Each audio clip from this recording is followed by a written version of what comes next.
Hi students, मैं विकास अग्रवाल आपके सामने आ गया हूँ प्रयास सीरीज का नेक्स्ट सेशन लेकर।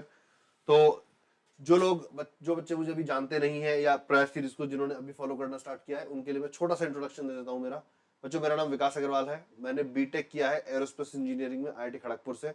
मैं 2008 का ग्रेजुएट हूँ और वेदांतु ज्वाइन करने से पहले मैं फिटजी, बंसल क्लासेस, रेजोनेंस और करियर पॉइंट जैसे इंस्टीट्यूट्स में पढ़ा चुका हूँ। 2019 से मैं वेदांतु में हूँ और करंटली मैं वेदांतु में जो जेई टॉपर डिवीजन है उसको हेड कर रहा हूँ और आपको एनएसजेएस भी पढ़ा रहा हूँ। तो इस सीरीज के बारे में मैं आपको बताता हूँ। इस सीरीज के अंदर हम ये सारे के सारे चैप्टर्स कवर करने वाले हैं और अभी तक हम क्या क्या कवर कर चुके हैं मैं वो भी बता देता हूँ।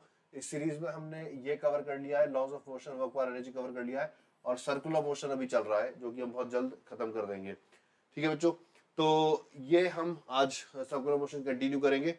ठीक है, और before I start with the proceedings of today session, I would like to tell you about the NSGS rankers 2024 batch. ये बैच 8 अप्रैल को स्टार्ट हो चुका था। ठीक है, इस बैच के अंदर हम आपको 150 लाइव सेशंस देंगे, 150 प्लस लाइव सेशंस देंगे आपको। वीक में 2 दिन फिजिक्स, 2 दिन केमिस्ट्री, 2 दिन बायोलॉजी पढ़ाई जाएगी। 2 सेशंस होंगे। जरूरत पड़ने पर इससे ज्यादा सेशंस भी ले लेते हैं हम एक्स्ट्रा क्लासेस की फॉर्म में। ठीक है, आपको रेगुलर टेस्ट दिए जाएंगे जो कि एनएससीजेएस पैटर्न पे होंगे। ठीक है, आपको एक टेलीग्राम ग्रुप में ऐड किया जाएगा जिसमें कि इस बैच में एनरोल्ड बाकी स्टूडेंट्स भी प्रेजेंट होंगे। आप वहां पे अपने डाउट्स पोस्ट कर सकते हैं, बाकी बच्चों से इंटरेक्ट कर सकते हैं और वहां पे टीचर्स भी प्रेजेंट होते हैं। तो अगर कोई ऐसा क्वेश्चन है जिसका आंसर बाकी स्टूडेंट्स आपको नहीं मिल पा रहा है तो टीचर्स भी वहां पे रिस्पॉन्ड कर देंगे। आपको सैम सपोर्ट मिलेगा। सैम होता है students academic mentor. So it would be a person from Vedantu जो कि आपकी हर तरह की प्रॉब्लम को सॉल्व करने में आपकी हेल्प करेंगे। ठीक है, आपको कंटेंट दिया जाएगा एनएससीजेएस के लिए। तत्व की आपको सॉफ्ट कॉपी दी जाएगी। जो कंटेंट हम देते हैं उसको हम तत्व कहते हैं। इसकी आपको सॉफ्ट कॉपीज दी जाएगी और जो मीडियम ऑफ कम्युनिकेशन होगा बैच के अंदर that will be English. That means Hindi plus English as I am speaking right now. ठीक है, और इस बैच की प्राइस क्या है? इस बैच की प्राइस है 4444 रुपीज। बट अगर आप ये कूपन कोड यूज करते हैं VUS pro when you are purchasing this batch तो ये आपको 4000 रुपीज में मिल जाएगा। That means you will get a discount of 10%। ठीक है, अब सबसे इंपॉर्टेंट बात कि अगर आप इस बैच को ज्वाइन करना चाहते हैं तो आप ज्वाइन करेंगे कैसे? तो इसी सेशन के डिस्क्रिप्शन में लिंक्स प्रेजेंट होंगे। आप उन लिंक्स पर क्लिक कर कर इस बैच को परचेज कर सकते हैं। On that note let's see कि सर्कुलर मोशन में हमने क्या क्या कवर कर लिया है। हमने ये कवर कर लिया है बेसिक्स ऑफ 2D मोशन, हमने ये कवर कर लिया है, हमने ये कवर कर लिया है और आज हम ये वाला टॉपिक कवर करने वाले हैं। ठीक है, तो let's begin without wasting any time. So guys, banking of tracks क्या होता है और इसकी जरूरत क्यों पड़ती है इसको समझते हैं। तो ठीक है, यहाँ पे बैंकिंग वर्ड जो लिखा हुआ है इसका उस बैंक से कोई लेना देना नहीं है जिस बैंक में आप पैसा जमा कराते हो या जहां से जाके आप पैसे विड्रॉ करते हो।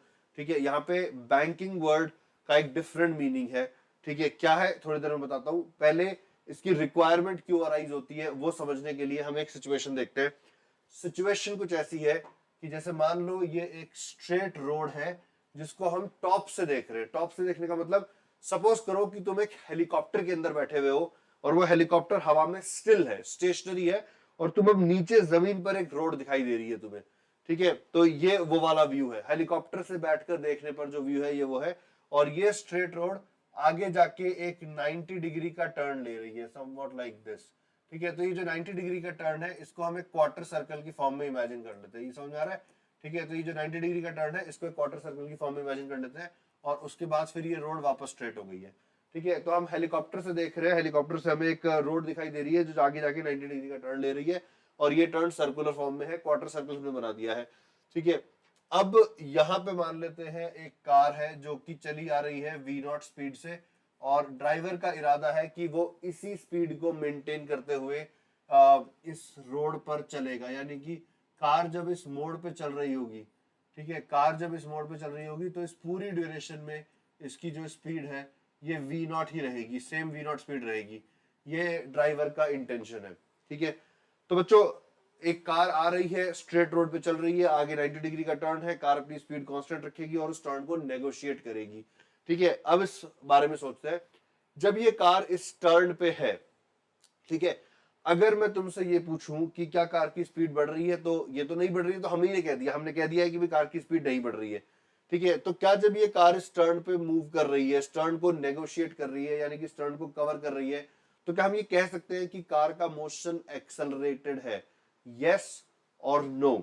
ठीक है, अगर तुमने इस क्वेश्चन का आंसर नो कहा है क्योंकि स्पीड तो कांस्टेंट है, तो इसका मतलब जो मैंने एकदम चैप्टर की शुरुआत में जैसे ये जो हमने कवर किया था ना बेसिक्स ऑफ 2D मोशन, ये वाला सेशन या तो आपने देखा नहीं है या फिर आप भूल चुके हैं, तो आई विल सजेस्ट कि आप जाके इस सेशन को रिवाइज करें। ठीक है, क्योंकि स्पीड कांस्टेंट होने पर भी एक्सेलरेशन हो सकता है, ये बात हमने पहले सेशन में सीखी थी। ठीक है, एक्सेलरेशन दो कारणों की वजह से हो सकता है, स्पीड के चेंज होने की वजह से या फिर वेलोसिटी की डायरेक्शन चेंज होने की वजह से। यहाँ पे वेलोसिटी की डायरेक्शन चेंज हो रही है इसलिए एक्सेलरेशन डेफिनेटली प्रेजेंट होगा, और ये जो एक्सेलरेशन होता है इसको हम कहते हैं सेंट्रीपिटल एक्सेलरेशन या नॉर्मल एक्सेलरेशन या रेडियल एक्सेलरेशन। ठीक है, तो यहां पर टेंजेंशियल एक्सेलरेशन प्रेजेंट नहीं है क्योंकि हमने स्पीड को कांस्टेंट डिक्लेयर कर दिया है, लेकिन नॉर्मल एक्सेलरेशन डेफिनेटली प्रेजेंट है। इनफैक्ट जब भी कार किसी टर्न को नेगोशिएट करेगी तो नॉर्मल एक्सेलरेशन डेफिनेटली प्रेजेंट होगा ही होगा, तो यहां पे भी नॉर्मल एक्सेलरेशन प्रेजेंट है। और अगर आपको याद हो कि नॉर्मल एक्सेलरेशन की डायरेक्शन किधर होती है, अगर आपको याद है तो आप ये कहेंगे कि नॉर्मल एक्सेलरेशन की डायरेक्शन जो होती है वो towards the centre of the circle होती है, यानी कि as the car was negotiating this turn the acceleration was always towards the centre of the circle. ठीक है, ये समझ आ रहा है, ये एरो थोड़ा ठीक से नहीं बना है। ठीक है, तो the acceleration was always directed towards this point. ठीक है, तो यहां से हम ये कंक्लूड कर रहे हैं कि जब इस कार ने 90 डिग्री का टर्न नेगोशिएट करा, ठीक है, उस समय कार में एक्सेलरेशन था और उस एक्सेलरेशन की डायरेक्शन थी towards the centre of the circle. Now the question is कि ये एक्सेलरेशन किस फोर्स ने प्रोड्यूस करा। अगर एक्सेलरेशन है तो कोई ना कोई फोर्स तो रहा होगा। ठीक है, तो फोर्स के बारे में सोचने के लिए let's start thinking about the FBD of the car. ठीक है, तो अगर मैं कार के एफबीडी के बारे में सोचूं, ठीक है, तो जो एफबीडी बनाने के हमारे नियम है, अगेन मैंने एफबीडी बनाना सिखाया था न्यूटन्स लॉज ऑफ मोशन में। ठीक है, तो एफबीडी बनाने के नियमों में जो पहला स्टेप होता है वो होता है कि हम बॉडी को जिसका हमें एफबीडी बनाना है उससे हम एनसर्कल करते हैं। तो यहाँ पे क्योंकि हमारी बॉडी एक 3 डायमेंशनल बॉडी है, तो एनसर्कल करने की जगह हम मान लेते हैं कि हम एक स्फेयर में उसको ट्रैप करने की कोशिश करेंगे, यानी कि कार के अराउंड एक स्फेयर इमेजिन करो, स्फेयर के अंदर सिर्फ कार आनी चाहिए और कुछ भी नहीं आना चाहिए। और जब तुम ऐसा इमेजिन करोगे तो तुम रियलाइज करोगे कि ऐसा करने के लिए तुम्हें कार का कांटेक्ट जो रोड से है उसको ब्रेक करना पड़ेगा, यानी कि तुम केवल कार को अगर एक स्फेयर के अंदर डालने की कोशिश करोगे तो कार के टायर रोड के कांटेक्ट में है, तुम्हें टायर और रोड के बीच से वो स्फेयर पास कराना होगा। ठीक है, इससे हमको ये पता लग गया कि कार पे जो भी कांटेक्ट फोर्स एक्ट करेंगे वो व्हील्स पर ही एक्ट करेंगे और कहीं पे भी कार का कांटेक्ट नहीं है। ठीक है, तो कार के ऊपर कांटेक्ट फोर्स के नाम पे हम कौन कौन से फोर्स बनाएंगे, हम बनाएंगे नॉर्मल फोर्स, ठीक है, और हम बनाएंगे फ्रिक्शन फोर्स। ठीक है, और थोड़ा सा और इमेजिन करो अब कि कार अगर एक हॉरिजॉन्टल ग्राउंड पे खड़ी है तो ग्राउंड से उस पे जो नॉर्मल फोर्सेस लगेंगे वो होंगे वर्टिकल, यानी कि इस डायग्राम में नॉर्मल फोर्सेस हमारी तरफ आ रहे होंगे। रिमेंबर, ये डायग्राम हम कहां से देख रहे हैं, हम हेलीकॉप्टर में से बैठ के देख रहे हैं, हम हेलीकॉप्टर में बैठ के नीचे देख रहे हैं, तो सड़क कार के ऊपर जो नॉर्मल फोर्स लगाएगी वो ऊपर की तरफ लगाएगी, यानी कि हमारी तरफ। ठीक है, तो इस डायग्राम में नॉर्मल फोर्स स्क्रीन से बाहर निकलता हुआ एक्ट करेगा। ठीक है, तो कार के ऊपर नॉर्मल फोर्स लग रहा है जो कि वर्टिकल है। ठीक है, एमजी फोर्स लग रहा है जो कि ग्राउंड के अंदर है। ठीक है, तो नोटिस करो कि ये जो नॉर्मल फोर्स है या जो एमजी फोर्स है ये दोनों की दोनों ही वर्टिकल फोर्सेस है। ठीक है, ये दोनों ही फोर्सेस वर्टिकल है, और क्योंकि ये दोनों फोर्सेस वर्टिकल है तो ये हॉरिजॉन्टल डायरेक्शन में तो एक्सेलरेशन प्रोड्यूस कर नहीं सकते। ठीक है, और ये जो व्हाइट एरो है ये तो हॉरिजॉन्टल प्लेन में बना हुआ है क्योंकि ये जो बोर्ड का प्लेन है that is the horizontal plane. ठीक है, तो कहने का मतलब है कि ये जो व्हाइट एरो है जो एक्सेलरेशन को रिप्रेजेंट कर रहा है, ये एक्सेलरेशन ना तो नॉर्मल फोर्स से आ सकता है ना ही ग्रेविटेशनल यानी कि एमजी, ना ही वेट से आ सकता है। तो ये आया किससे है, ठीक है, ये आया किससे है, तो बच्चों ये आया है फ्रिक्शन फोर्स से। ठीक है, व्हील्स के ऊपर जो फ्रिक्शन लगेगा जब हम स्टीयरिंग को टर्न करते हैं तो ग्राउंड की वजह से व्हील पे फ्रिक्शन लगता है, ये चारों व्हील्स पे लगने वाले फ्रिक्शन का रिजल्टेंट होगा जो कि कार को इस डायरेक्शन में टर्न करेगा। ठीक है, समझ आ रहा है। तो कार के ऊपर लग रहे थे 3 फोर्स, नॉर्मल, एमजी और फ्रिक्शन। नॉर्मल वर्टिकल है, एमजी वर्टिकल है, तो ये दोनों इस एक्सेलरेशन को प्रोड्यूस नहीं कर सकते, तो सिर्फ और सिर्फ फ्रिक्शन ही ये एक्सेलरेशन प्रोड्यूस कर सकता है। तो फ्रिक्शन ही इस टर्न को नेगोशिएट करने में हेल्प करेगा। अब फ्रिक्शन कितना रहा होगा उसके बारे में अगर बात कर रही है तो वो भी कर लेते हैं। तो फ्रिक्शन फोर्स ने ही अगर ये एक्सेलरेशन प्रोड्यूस किया है तो फ्रिक्शन फोर्स को हम m into a के बराबर लिख देंगे, where m is the mass of the car with all the passengers in it and a is the acceleration of the car। और वो कैसे आएगा, ये हो जाएगा mv square by r। r क्या है यहाँ पे, r is the radius of the track, जिस ट्रैक पे कार चली है उसका रेडियस। ठीक है, उसका रेडियस ऑफ कर्वेचर। यहां तक आ रहा है कि समझ में, ठीक है। और तो इतना फ्रिक्शन कार के ऊपर लगा होगा, ठीक है, इतना फ्रिक्शन लगा होगा, कार टर्न कर गई होगी। अब सोचने की बात यह है कि इस कार को यहां पे टर्न करने के लिए इतने फ्रिक्शन फोर्स की जरूरत पड़ी होगी, है ना। पर क्या ये फ्रिक्शन अवेलेबल है, क्या ये फ्रिक्शन मिल जाएगा कार को, ये भी तो एक सोचने की बात है ना। फ्रिक्शन इतना अवेलेबल है या नहीं, वो इस बात पर डिपेंड करता है कि कार के टायर्स और रोड, इनके बीच में जो फ्रिक्शन कोएफिशिएंट है वो कितना है, ठीक है। कार के टायर और, तो मतलब ये फ्रिक्शन हमें चाहिए, ठीक है। जो फ्रिक्शन की लिमिटिंग वैल्यू होगी वो म्यू इंटू एन होती है, यानी कि वो म्यू एम जी होगी, क्योंकि एन बाहर की तरफ है, एम जी अंदर की तरफ है, ये दोनों एक दूसरे को बैलेंस कर रहे होंगे, ठीक है। तो for no skidding, for no skidding, ठीक है, यानी कि स्लिपिंग नहीं होनी चाहिए, फॉर नो स्किडिंग फ्रिक्शन की वैल्यू मैक्सिमम वैल्यू से कम होनी चाहिए, यानी कि m v nought square by r की जो वैल्यू है that should be less than mu m g. In other words जो स्पीड है, speed should be less than equal to root of mu r g. Check करो, ठीक है। तो horizontal road पे अगर एक टर्न है तो उस टर्न को नेगोशिएट करने के लिए जो स्पीड होनी चाहिए वो रूट म्यू आर जी से कम ही होनी चाहिए। उससे ज्यादा स्पीड होने पर कार स्लिप कर जाती है, मतलब कि वो टर्न करने की जगह रोड से बाहर की तरफ स्लिप कर जाती है। बात आ रही है समझ में बच्चों, ठीक है। इनफैक्ट यहाँ पे हम और थोड़ा सा मैं आपको बताता हूँ कि टर्न पर दो तरह के डेंजर्स होते हैं। एक कार जब एक टर्न नेगोशिएट करती है तो उसमें दो तरह के डेंजर्स होते हैं। एक डेंजर होता है ओवर टर्निंग का, ठीक है, मतलब कार ऐसे जा रही थी और ऐसे पलट गई, ठीक है, कार टर्न पे पलट सकती है, ठीक है। एक डेंजर होता है ओवर टर्निंग का। ओवर टर्निंग का डेंजर कार की हाइट पे डिपेंड करता है, ठीक है। कार की हाइट जितनी ज्यादा होती है उसके ओवर टर्न करने के चांसेस उतने ज्यादा होते हैं। यही रीजन है कि जो रेसिंग कार्स होती है जैसे कि फार्मूला 1, उनकी हाइट इतनी कम रखी जाती है ताकि ये ओवर टर्निंग वाले डेंजर को मिनिमाइज किया जा सके। ये एक तरह का डेंजर है।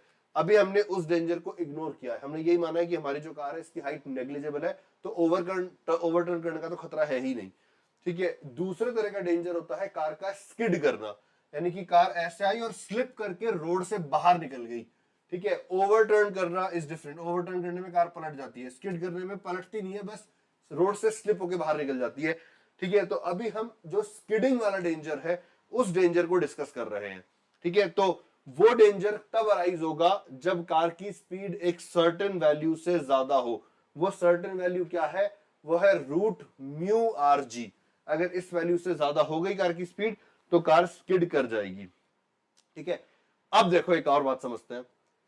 देखो ये रोड जो बन गई वो तो बन गई, जैसे तुम्हारे घर के बाहर एक मान लो रोड बनी हुई है, तो उस रोड का जो रेडियस ऑफ कर्वेचर है वो तो फिक्स है ना।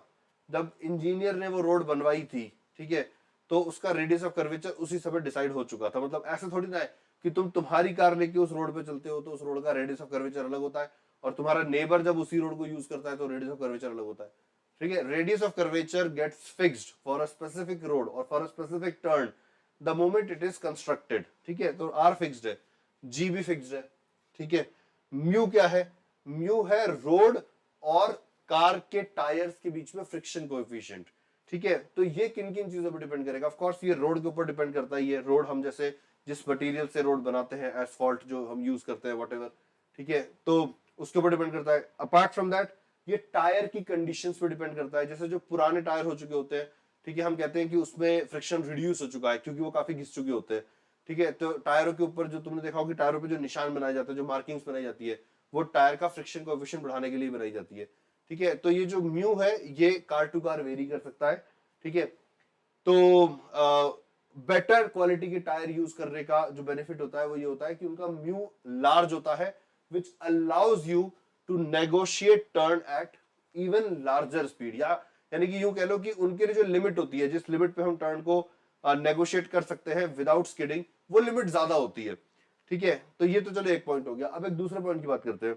बहुत बार या मान लो ऐसी रीजन जहां पे स्नोफॉल होता है, ठीक है, वहां पे अगर हम इस तरह की रोड बना दें तो स्नोफॉल होने के बाद क्या कहानी होती है मैं बताता हूं। स्नोफॉल होने के बाद म्यू कंसिडरेबली रिड्यूस हो जाता है। ये बहुत ही स्मॉल हो जाता है, ठीक है, अगर सड़क पर स्नो है तो कार्स बहुत इजीली स्किड करती है वहां पे, क्योंकि म्यू कंसिडरेबली लो हो चुका होता है। ठीक है, तो अगर ऐसी रोड हमने किसी ऐसे रीजन में बना दी जहां पे स्नोफॉल होती है, ठीक है, तो वहां पे स्नोफॉल होने के बाद इस रोड पे ड्राइव करना एक्सट्रीमली डेंजरस होगा, क्योंकि अगर कार की स्पीड, मतलब जिस स्पीड पे हम कार को चला सकते हैं वो बहुत कम हो चुकी होगी, ड्राइवर्स को इतना आइडिया नहीं होता। ठीक है, तो उन्होंने इनएडवर्टेंटली अगर वो लिमिट क्रॉस कर दी, then there are good chances कि टर्न पे वो स्किड कर ही जाएंगे। इनफैक्ट तुमने देखा हो जैसे इंस्टाग्राम वगैरह पे इस तरह के रील्स आते हैं, जैसे जो हिली रीजन्स है इंडिया में, ठीक है, जैसे हिमाचल प्रदेश में, जैसे काफी कुल्लू मनाली और रोहतांग और उस तरह के जो रीजन्स हैं, वहां पे जब ऐसे ड्राइवर्स कार लेके जाते हैं जो कि हिली रीजन्स को बिलोंग नहीं करते, ठीक है, इंडिया के अलग अलग पार्ट से लोग छुट्टियां मनाने वहां जाते हैं, तो वहां पे स्नोफॉल होने के बाद काफी एक्सीडेंट्स होते हैं, बिकॉज प्लेन्स के जो ड्राइवर्स होते हैं, ठीक है, जैसे कि मैं, ठीक है, उनको उतना आइडिया नहीं होता है हिल रीजन में ड्राइव करने का। तो एक तो हिली रीजन में जो डेंजर है वो तो अपनी जगह पर है, लेकिन स्नोफॉल होने के बाद किस तरह से ड्राइव करना होता है, कितना स्लोली ड्राइव करना होता है, इसका उनको आइडिया नहीं होता है, जिसकी वजह से एक्सीडेंट्स होते हैं। ठीक है, तो इस तरह से कंस्ट्रक्टेड रोड में, इस तरह से मतलब जो हॉरिजॉन्टल कंस्ट्रक्टेड रोड है, इसमें जो डिसएडवांटेज होता है वो ये होता है कि अगर म्यू किसी भी कारण से कम हो जाए, जैसे कि snowfall, then it becomes quite difficult to drive, it becomes dangerous to drive। ठीक है, so can we do something that can reduce this danger? ठीक है, the answer is yes, we can do, we can bank the tracks। ठीक है, what does that mean, bank the tracks? तो अगर हम मान लो कि इस रोड को फ्लैट बनाने की जगह हम ऐसा कर दे कि इस रोड की जो आउटर एज है, आउटर एज समझ रहे हो, ठीक है, जैसे अगर ये राइट वर्ड टर्न ले रहा है, ये सेंटर है, तो सेंटर से जो दूर है, ठीक है, जो रेडियल डिस्टेंस जिसका सेंटर से दूर है, यानी कि ये वाली एज, ठीक है, इस एज की हाइट अगर इनर एज के कंपैरिजन में ज्यादा रखी जाए, यानी कि रोड को ऐसे फ्लैट रखने की जगह रोड को टेढ़ा बना दिया जाए, ठीक है, इससे फर्क पड़ सकता है। और ये जो फिनोमिना होता है इसको बैंकिंग ऑफ ट्रैक्स कहा जाता है। रोड को टेढ़ा कर दो, ठीक है, किसी भी मोड़ पर रोड को हॉरिजॉन्टल फ्लैट ना रख के उसको टेढ़ा कर दो, ठीक है, जैसे अगर रोड इस तरफ मुड़ रही है तो इस तरह से टेढ़ा कर दो, ठीक है, तो that process is called banking of track। and how does it help? Banked tracks, they allow us to negotiate turn even in the absence of friction। मतलब कि अगर रोड एब्सोल्युटली फ्रिक्शनलेस हो जाए तब भी हम टर्न को नेगोशिएट कर सकते हैं। ऑफ कोर्स उसके लिए ड्राइवर स्किलफुल होना चाहिए, कुछ इंफॉर्मेशन उसके पास होनी चाहिए, ठीक है, तो फिर भी लेकिन हम बिना फ्रिक्शन के भी टर्न को नेगोशिएट कर लेंगे अगर ट्रैक्स बैंक्ड है तो। ठीक है, तो अब मैं समझाता हूं ये कैसे होगा। तो इसके लिए देखो, पहले मैं सिचुएशन समझा रहा हूं। कंसिडर, मतलब कि रोड को इमेजिन कर पाओ, उसके लिए देखो ये एक डिश इमेजिन कर लो, एक ऐसी डिश जिसमें हम मिल्क सर्व करते हैं हमारे पेट्स को, डॉग्स को, कैट्स को, इसी तरह की होती है कुछ। ठीक है, मतलब कि जो वॉल्स होती है उसकी वो एग्जैक्टली वर्टिकल नहीं होती, हल्की सी स्लांटेड वॉल होती है। ठीक है, तो उस तरह की एक डिश मान लो, ठीक है, और ये मान लो कि इस वॉल पर मैं एक टॉय कार दौड़ाना चाहता हूँ। ठीक है, इस वॉल पर मैं एक टॉय कार को ऐसे रन कराना चाहता हूँ, समझ में आ रहा है? ठीक है, तो ये जो टॉय कार जिस इस वॉल पे रन कर रही है, ये वॉल इस टॉय कार के लिए एक बैंक्ड ट्रैक की तरह होगा। ठीक है, ये जो मैं बातें बता रहा हूँ ये केवल इसलिए बता रहा हूँ ताकि तुम चीजों को इमेजिन कर सको। अब हम आते हैं इसी को, अब मान लेते हैं कि टॉय ट्रक नहीं है, टॉय कार नहीं है। ठीक है, now we are actually looking, जैसे ये वाला पोर्शन जो है इसको मैग्नीफाई करके बना देते हैं। ठीक है, कि there is a road which is slanted. ठीक है, सो दिस इज रोड, ठीक है, this is road which is slanted at an angle theta and a car is being driven on it. ठीक है, कार इसके ऊपर ड्राइव हो रही है, मैं कार बना रहा हूं। ठीक है, ध्यान से देखना। ठीक है, ये कार के व्हील है। ठीक है, तुम बोलोगे सर ये स्क्वायर व्हील कब से होने लग गए कार के, अभी पता लग जाएगा। ठीक है, ये कार का दूसरा व्हील है, ये दोनों व्हील्स कार के फ्रंट व्हील है।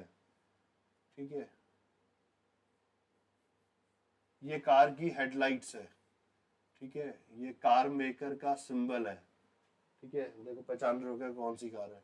ये कार की विंडशील्ड है। ठीक है, और कार का वाइपर भी बना देता हूं मैं। ठीक है, और ठीक है, ये कार के वाइपर से, समझ में आ रहा है क्या?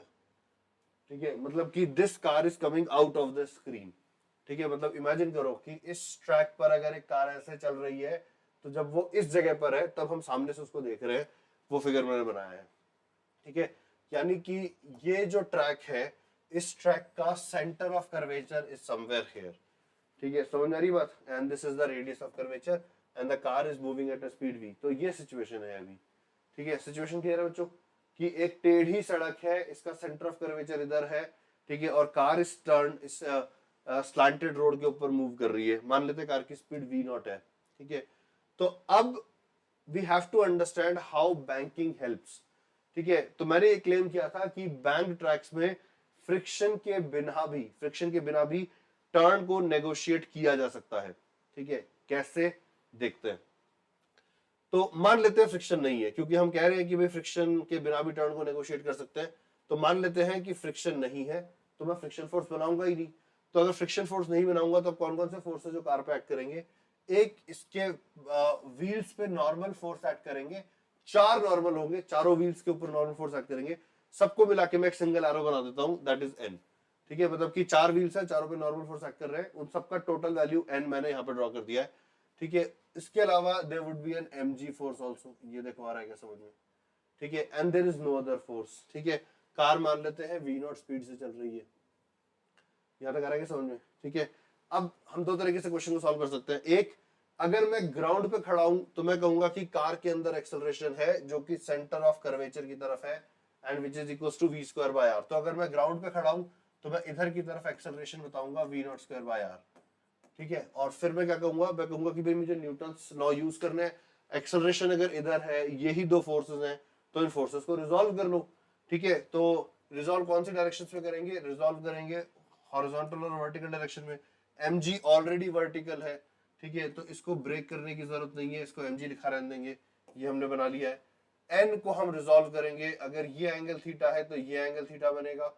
ठीक है, तो ये एंगल 90 माइनस थीटा बनेगा, तो n का वर्टिकल के साथ एंगल थीटा बन जाएगा। ठीक है, ये थीटा तो ये थीटा, तो ये 90 माइनस थीटा, तो ये थीटा। तो n के जो कंपोनेंट्स आएंगे, एक कंपोनेंट आ जाएगा n cos थीटा। ठीक है, और एक कंपोनेंट इधर की तरफ आ जाएगा n sin थीटा। ठीक है, और एक्सेलरेशन जो है वो इस तरफ है। ठीक है, तो हम इक्वेशन क्या लिखेंगे? हम लिखेंगे कि वर्टिकल डायरेक्शन में तो फोर्सेस बैलेंस हो जाएंगे, यानी कि n cos थीटा जो होगा, ठीक है, n cos थीटा ये mg के बराबर हो जाएगा, और n sin थीटा जो होगा ये m v not square by r के बराबर हो जाएगा। ठीक है, इन इक्वेशंस को डिवाइड कर देंगे तो n कैंसिल हो जाएगा। So we will get tan theta is equals to, ठीक है, v square by G R, v not square by G R, और in other words v not is equals to root ji are tan theta. मतलब notice करो कि अगर car इस speed पे चलाई जाए तो फ्रिक्शन के बिना भी टर्न नेगोशिएट हो जाएगा।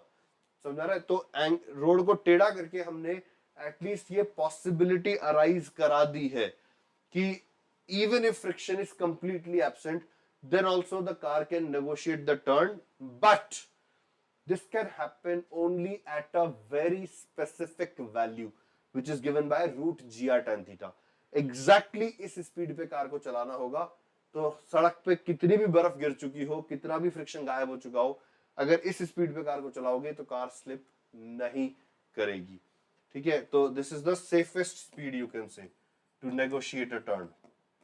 ठीक है, on a banked track. Banked track का मतलब जिसको हमने टेढ़ा कर दिया हो। ठीक है, ये समझ में आ रहा है? अब एक क्वेश्चन माइंड में ऑफ कोर्स आ ही सकता है कि यार एकदम एकदम यूनिक वैल्यू, सपोज ये वैल्यू है 33 मीटर पर सेकेंड या may be 33 kilometer per hour, तो how will the driver know कि यार एग्जैक्टली 33 पे ड्राइव कर रही है? थोड़ा कम ज्यादा हुआ तो बच्चों मैं कह रहा हूं कि अगर फ्रिक्शन एब्सोल्युटली एब्सेंट हुआ तो ये स्पीड चाहिए, बट फ्रिक्शन कभी भी एब्सोल्युटली एब्सेंट होता नहीं है। ठीक है, it can reduce but it will always be there, a some amount of friction is always there। तो वो some amount of friction क्या करता है? वो हमें एक रेंज दे देता है। Instead of a unique value we get a range. मतलब मैं इससे थोड़ी सी कम स्पीड पे चला लूंगा तो भी everything will be all right, इससे थोड़ी सी ज्यादा स्पीड पे चला लेंगे तो भी everything will be all right. ये जो मार्जिन है, ये मार्जिन क्रिएट हुआ इस बात को लेकर कि फ्रिक्शन रियलिटी में जीरो नहीं होता है। There is always some friction which is available to us, which allows us to drive the speed at speed, to allow which allows us to drive the car at speed which is a little bit different from these speeds, this speed। इससे थोड़ा कम थोड़ा ज्यादा भी काम चल जाता है। सवाल ये है कि कितना कम और कितना ज्यादा, अब हम उसके बारे में बात करेंगे। ठीक है, तो उसको समझने के लिए मैं एक बार वापस पीछे जाता हूँ। ठीक है बच्चों, तो ये बताओ कि अभी हमने जैसे फ्रिक्शन को माना नहीं है, हमने ये डिड्यूस करा है कि अगर कार एक स्पेसिफिक स्पीड पे चलेगी तो बिना फ्रिक्शन के स्टर्न को नेगोशिएट कर लेगी, वो स्पीड हमने निकाल ली है। सपोज अगर स्पीड उस स्पीड से ज्यादा है, मतलब कि जिस स्पीड पे कार बिना स्लिप करे मुड़ सकती है, अगर मैंने उससे ज्यादा स्पीड कर दी, ठीक है, व्हाट डू यू एंटिसिपेट, क्या होगा उस समय कार का? ठीक है, मतलब कि मैं एक टर्न को धीरे धीरे धीरे नेगोशिएट करता तो वो हो जाता, लेकिन मैं बहुत तेज स्पीड से ले गया। बहुत तेज इमेजिन करने से तुम सोच पाओगे क्या हो रहा है। आर यू इमेजिनिंग कि स्पीड ज्यादा होने से ये कार ऊपर की तरफ स्लिप हो जाएगी? If you are imagining that then you are right. ठीक है, अगर हम जरूरत से ज्यादा स्पीड के साथ इस टर्न को नेगोशिएट करने की कोशिश करेंगे that car will show a tendency to slip up. In other words, तुमने जो सेफेस्ट स्पीड है, ठीक है, इस स्पीड से अगर जरा सा ज्यादा स्पीड रखा तो कार ऊपर स्लिप करने की कोशिश करेगी, फ्रिक्शन नीचे की तरफ डेवलप हो जाएगा और कार को स्लिप करने से रोक देगा। तुमने स्पीड को और बढ़ाया तो कार की अपवर्ड स्लिप करने की टेंडेंसी और ज्यादा होगी, तो हमें डाउनवर्ड फ्रिक्शन और ज्यादा चाहिएगा कार को रोक के रखने के लिए। ठीक है, तो तुम जैसे जैसे स्पीड बढ़ाते जा रहे हो वैसे वैसे डाउनवर्ड फ्रिक्शन की जो रिक्वायरमेंट है वो बढ़ती जा रही है, बट वी ऑल नो कि फ्रिक्शन इनडेफिनेटली नहीं बढ़ सकता है। तो there will be a point जब तुम स्पीड को इतना बढ़ा चुके होगे कि फ्रिक्शन अपनी लिमिटिंग वैल्यू को अटेन कर चुका होगा, और अब तुमने अगर स्पीड को जरा सा भी और बढ़ाया तो कार ऊपर की तरफ स्लिप हो जाएगी। समझ आ रहा है? ठीक है, तो अब ये चीज सॉल्व करने के लिए, ठीक है, अब हम क्या करेंगे, हम दोबारा से डायग्राम बनाएंगे। ठीक है, अब हम मानते हैं कि चलो अगर फ्रिक्शन प्रेजेंट है तो क्या हो रहा है वो बताओ। ठीक है, तो उसके लिए मैं काम करता हूं, मैं दोबारा डायग्राम बना देता हूं। ये एंगल थीटा मान लेते हैं। इस बार मैं कार को पूरा प्रॉपर मर्सिडीज ना बना के एक बॉक्स की तरह शो कर देता हूं। ठीक है, टाइम बचा लेते हैं। तो हमने पहले कौन कौन से फोर्सेस बनाए थे वो वापस बनाते हैं। हमने कहा था कि एक नॉर्मल फोर्स होगा, हमने कहा था कि एक mg फोर्स होगा। अब एक काम करते हैं कि इस एनालिसिस के लिए कार के अंदर बैठ जाते हैं। तो अगर हम कार के अंदर बैठे हैं तो हम सेंट्रीफ्यूगल फोर्स भी ड्रॉ करेंगे, ये बात हमने पहले करी हुई है। ठीक है, और मैंने ऐसा क्यों करा, क्योंकि मुझे अब अलोंग द इंक्लाइन फोर्सेस निकालने हैं। पहले हमने जो एनालिसिस करा है उसमें हमने वर्टिकल और हॉरिजॉन्टल डायरेक्शन में काम चला लिया है। इस बार मुझे चेक करना है कि अलोंग इंक्लिनेशन स्लिपिंग होने के क्या चांसेस है, तो मुझे फोर्सेस को इसके अलोंग रिजॉल्व करना होगा। ठीक है, तो फ्रिक्शन मान लेते हैं नीचे की तरफ है। ये कौन सा केस है जिसमें V not is more than V safest. ठीक है, अगर V सेफेस्ट से ज्यादा है तो फ्रिक्शन नीचे की तरफ लगेगा। क्लियर है? अब हम क्या करेंगे, हम वापस से रिजॉल्व करेंगे। ठीक है, तो जैसे ये इंक्लाइन प्लेन है, ठीक है, ये इंक्लाइन प्लेन है, एन जो है वो इसी डायरेक्शन में है तो ऐसे ही रह जाएगा। ठीक है, फ्रिक्शन इसी डायरेक्शन में है, उसको भी रिजॉल्व करने की जरूरत नहीं है। इसको ये एंगल थीटा होगा तो इधर की तरफ आएगा m v nought square by r cos theta. ठीक है, इधर की तरफ आएगा m v nought square by r sine theta. इसको हटा देते हैं। एम जी का नीचे की तरफ कंपोनेंट आएगा एम जी साइन थीटा। ठीक है, और एम जी का इधर की तरफ कंपोनेंट आ जाएगा एम जी कॉस थीटा। ठीक है, तो ये हमने सबको रिजॉल्व कर लिया है। अब हम इक्वेशन क्या लिखेंगे, हम लिखेंगे कि n की जो वैल्यू है, ठीक है, n की जो वैल्यू है ये है m g cos theta plus m v nought square sine theta by r. ठीक है, और इसी तरीके से इस डायरेक्शन में जो, रिमेंबर हम कार के अंदर बैठे हुए हैं, ठीक है, तो हमको सब कुछ कार एट रेस्ट नजर आएगी। ठीक है, तो इक्वेशन बन जाएगी एम जी साइन थीटा, ठीक है, plus f is equals to m v nought square by r cos theta. ठीक है, तो अब ये कंडीशंस वैलिड है, इसका मतलब कार स्लिप नहीं हो रही है, इसका मतलब फ्रिक्शन जो है it has to be less than mu into n. इसके अंदर डालते हैं, फ्रिक्शन को यहां से सब्स्टिट्यूट करेंगे और एन को यहां से सब्स्टिट्यूट करेंगे। ठीक है, तो ऐसा करना स्टार्ट करते हैं। तो फ्रिक्शन को मैं लिखूंगा m v nought square by r cos theta.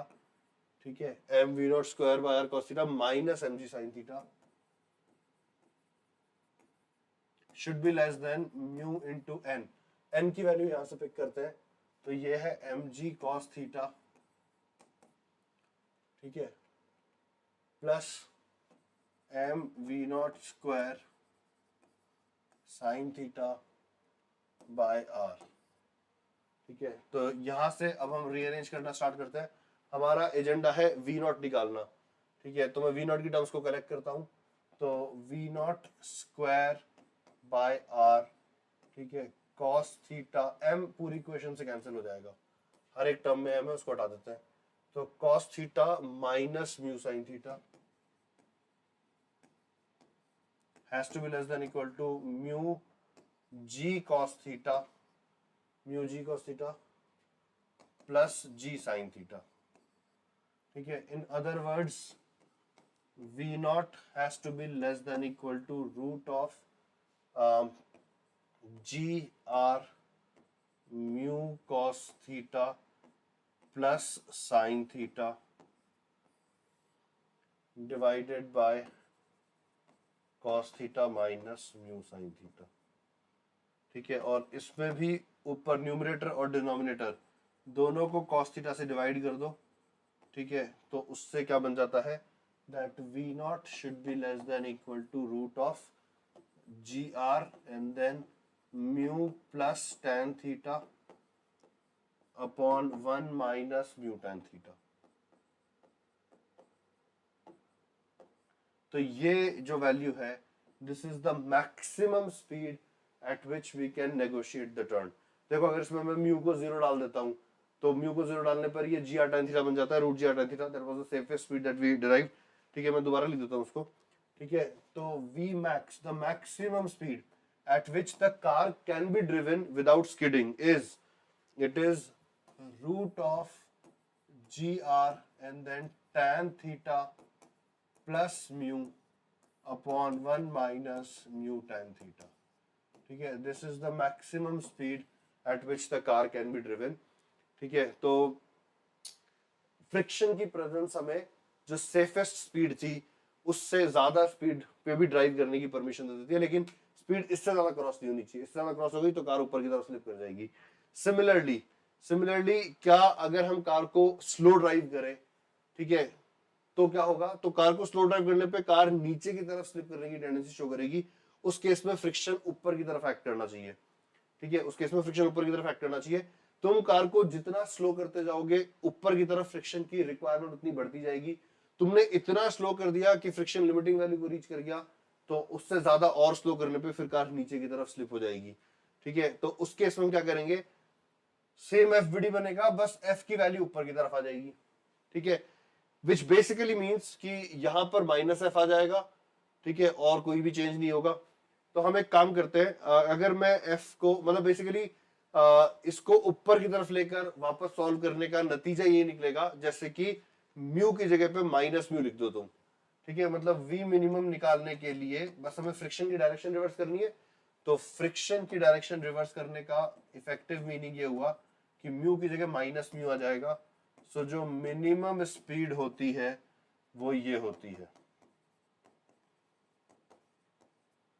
ठीक है। So this is the minimum speed at which car can be driven safely, like without skidding I can say, ठीक है। इससे कम करोगे कार स्किड कर जाएगी, ठीक है।